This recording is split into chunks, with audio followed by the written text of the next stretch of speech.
샬롬, 이동춘 목사입니다. 오늘도 여러분의 삶이 주님의 평안으로 가득하시길 기원하며 하나님의 말씀을 나누겠습니다. 오늘 주시는 말씀은 출애굽기 6장 28절로부터 7장 13절까지의 말씀입니다. 이 말씀 중에 7장 3절에서부터 6절 말씀을 읽겠습니다. 내가 바로의 마음을 완악하게 하고 내 표징과 내 이적을 애굽 땅에서 많이 행할 것이나 바로가 너희의 말을 듣지 아니할 터인즉 내가 내 손을 애굽에 뻗쳐 여러 큰 심판을 내리고 내 군대 내 백성 이스라엘 자손을 그 땅에서 인도하여 낼지라. 내가 내 손을 애굽 위에 펴서 이스라엘 자손을 그 땅에서 인도하여 낼 때에야 애굽 사람이 나를 여호와인 줄 알리라 하시매 모세와 아론이 여호와께서 자기들에게 명령하신 대로 행하였더라. 아멘. 출애굽기 6장 28절로부터 7장 13절 말씀을 본문으로 일단 잘 듣기라는 제목으로 출애굽기 13번째 시간의 말씀을 나누도록 하겠습니다. 그리스도인이라는 말의 의미를 잘 숙지하셨으면 좋겠습니다. 그리스도인이란 그리스도에게 속한 사람입니다. 그런데 이는 단지 소속만을 의미하지 않습니다. 이 소속은 모든 생명과 모든 생애를 건 소속입니다. 그래서 그리스도인이란 그리스도의 사람, 그리스도에 의한 사람, 그리스도를 위한 사람이라고 정의합니다. 그렇게 그리스도인이란 자신에게 주어진 인생을 그리스도를 위하여 사는 이타적 존재입니다. 이는 자신이라는 틀 안에서 사고하고 행동하는 것이 아닙니다. 그리스도 안에서 그리스도의 눈으로 자신과 하나님과 세상을 보아야 합니다. 이것이 신앙생활 하는데 가장 중요한 자세입니다. 그래서 역설적으로 이것 때문에 가장 힘든 삶이 됩니다.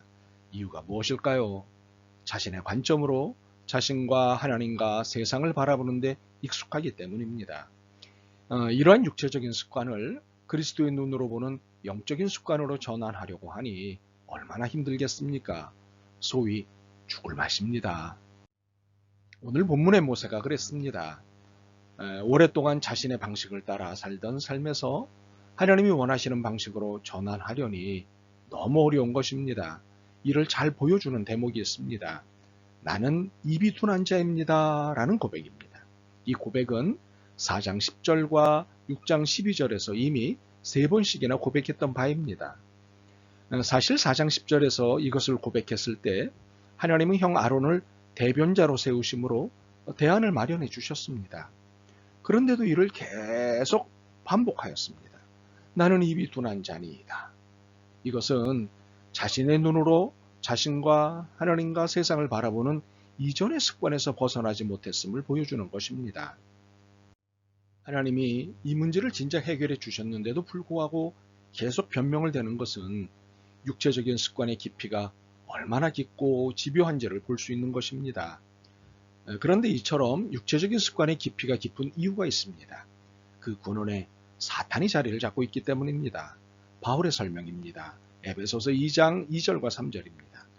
그때 너희는 그 가운데 행하여 이 세상 풍조를 따르고 공중의 권세 잡은 자를 따랐으니 곧 지금 불순종의 아들들 가운데서 역사하는 영이라.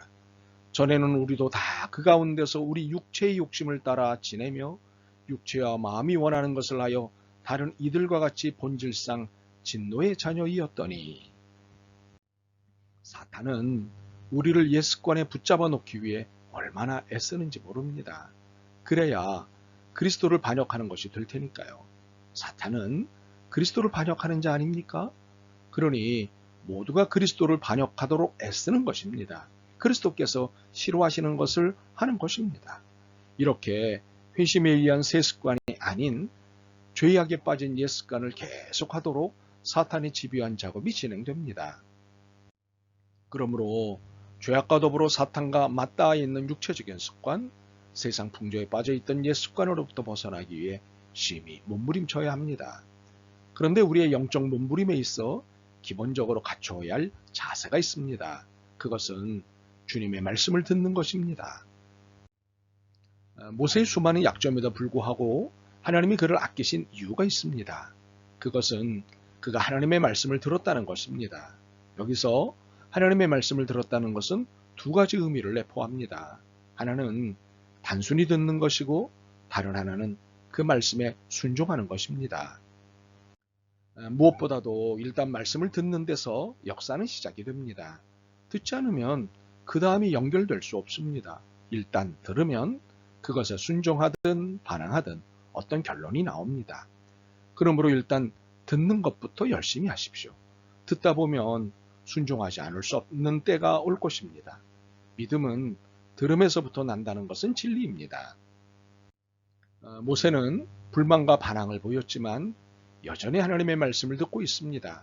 6장 30절에서 반항하는 그를 보지만 7장 1절로부터 7절을 통해선 말씀을 경청하고 있는 그를 봅니다. 그리고는 7장 8절과 9절의 명령에 7장 10절에 순종하는 모세를 보게 됩니다.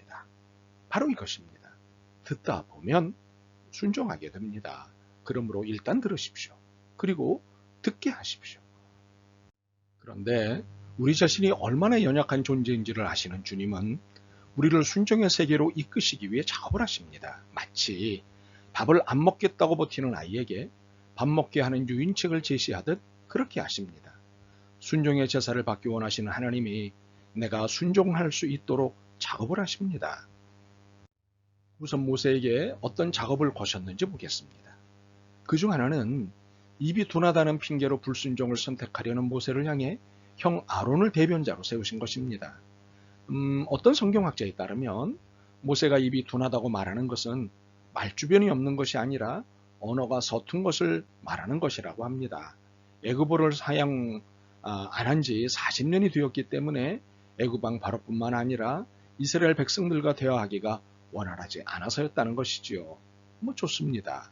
말주변이 부족해서였든 외국어가 안 돼서였든 하나님은 아론이 이 문제를 해결하도록 하신 것입니다. 다른 하나는 모세를 바로에게 신같이 되게 하셨다는 것입니다. 모세는 바로에 대해 대단히 긴장된 상태입니다. 무슨 말이냐 하면 애굽인들은 태양신을 가장 강한 신으로 숭배했는데 바로는 태양의 아들로 숭배되었던 것입니다. 이 분위기가 애굽의 정치, 경제, 사회, 문화라는 전 영역과 전 일상에 퍼져 있는 것입니다. 이처럼 바로가 애굽에 있어 얼마나 위대한 존재로 추앙되고 있는지 이 사실을 애굽의 궁에서 직접 40년을 살아본 경험이 있는 모세로서는 지울 수 없는 두려움인 것입니다. 그런데 애굽의 신과 같은 바로에게 신이 된다고 하는 것은 바로의 힘을 능가하는 힘을 주시겠다는 의미입니다. 다른 말로 바로 왕을 모세의 아들쯤으로 여길 수 있는 힘을 주시겠다는 뜻입니다. 또 하나는 결정적인 것으로 애굽 사람이 여호와를 알아보도록 하신다는 것이었습니다. 하나님은 출애굽을 통해 두 가지 목적을 갖고 계셨습니다. 하나는 당신이 택하신 백성 히브리 민족을 구출하시는 것이었고 다른 하나는 이 과정을 통해 애굽인에게 여호와만이 유일한 하나님이신 것을 증거하려 하셨던 것입니다. 하나님은 히브리 민족뿐만 아니라 애굽 민족도 통치하시는 전 세계의 하나님이시기 때문입니다. 이제 하나님은 7장 8절을 시작으로 앞으로 10가지 재앙을 통해 자신이 전 세계의 유일한 신이심을 증거하시는 것입니다. 이로써 모세는 하나님이 드러내시는 능력을 보면 볼수록 확신에 찬 지도자의 길을 걷게 되는 것입니다. 그래서 단순한 듣기에서 순종하는 듣기로 발전하게 되는 것입니다. 그러므로 일단 듣는 것이라도 열심히 하십시오. 그러다 보면 어느 순간부터 순종의 세계로 들어가게 될 것입니다. 듣다 보면 하나님의 역사를 만나게 될 것입니다. 그러면 순종하십시오. 만약 듣지 않는다면 하나님의 그 어떤 역사도 기대하지 마셔야 합니다. 하나님의 역사는 듣는 데서부터, 단순히 듣는 데서부터 시작됨을 잊지 마십시오. 아멘. 주님, 주님의 말씀을 잘 듣겠습니다. 듣고 따르겠습니다. 이해할 수 없을지라도 따르겠습니다. 믿음과 깨달음을 주옵소서. 예수 그리스도의 이름으로 기도드립니다. 아멘. 오늘도 여러분의 믿음과 삶을 응원합니다. 사랑합니다.